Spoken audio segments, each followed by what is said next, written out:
ಇತ್ತ ಶಾಸಕ ದರ್ಶನ್ ಧ್ರುವನಾರಾಯಣ ಪರವಾಗಿ ವಿಶೇಷ ಪೂಜೆಗಳು ನಡೀತಾ ಇದೆ. ಡಿಕೆ ಶಿವಕುಮಾರ್ ಸಂಪುಟದಲ್ಲಿ ಸಚಿವ ಸ್ಥಾನ ಸಿಗಲಿ ಅಂತ ಪ್ರಾರ್ಥನೆ ಸಲ್ಲಿಸ್ತಾ ಇದ್ದಾರೆ. ನಂಜುಂಡೇಶ್ವರ ಮತ್ತು ಪಾರ್ವತಿ ಅಮ್ಮಗೆ ವಿಶೇಷವಾಗಿ ಪೂಜೆ ಸಲ್ಲಿಕೆ ಮಾಡಿದ್ದಾರೆ. ರುದ್ರಾಭಿಷೇಕವನ್ನ ಧ್ರುವನಾರಾಯಣ್ ಅಭಿಮಾನಿಗಳು ಮಾಡಿಸಿದ್ದಾರೆ.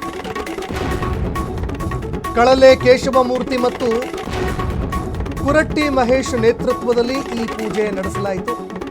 ಸಚಿವ ಸಂಪುಟದಲ್ಲಿ ಅವಕಾಶ ಸಿಗಲಿ ನಮ್ಮ ನಾಯಕರಿಗೆ, ಅವರಿಗೆ ಅವಕಾಶ ಮಾಡಿಕೊಡ್ಲಿ ಕಾಂಗ್ರೆಸ್ನ ಹೈಕಮಾಂಡ್ ಅಂತ ಈಗ ವಿಶೇಷ ಪೂಜೆಗಳನ್ನು ಸಲ್ಲಿಕೆ ಮಾಡೋದಕ್ಕೆ ಮುಂದಾಗಿದ್ದಾರೆ. ಇದಕ್ಕೆ ಎಲ್ಲ ನಾಯಕರು ಕೂಡ ಅಭಿಮಾನಿಗಳು ಕೂಡ ಸಾಕಷ್ಟು ಬೇಡಿಕೆಯನ್ನು ಇಡ್ತಾರೆ. ಹೈಕಮಾಂಡ್ ಏನು ನಿರ್ಧಾರ ಮಾಡುತ್ತೆ ನಾಳೆವರೆಗೆ ಎಲ್ಲವೂ ಕೂಡ ಸ್ಪಷ್ಟವಾಗುತ್ತೆ.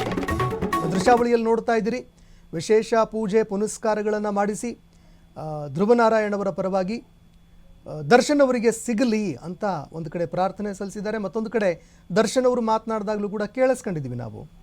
ನಮ್ಮ ತಂದೆಯವರು ಕೂಡ ಸಾಕಷ್ಟು ಕೆಲಸ ಮಾಡಿದ್ದಾರೆ, ಗುರುತಿಸ್ಬೇಕು ನಮ್ಮನ್ನು ಅಂತ ಅವರು ಕೂಡ ಹೇಳಿದರು.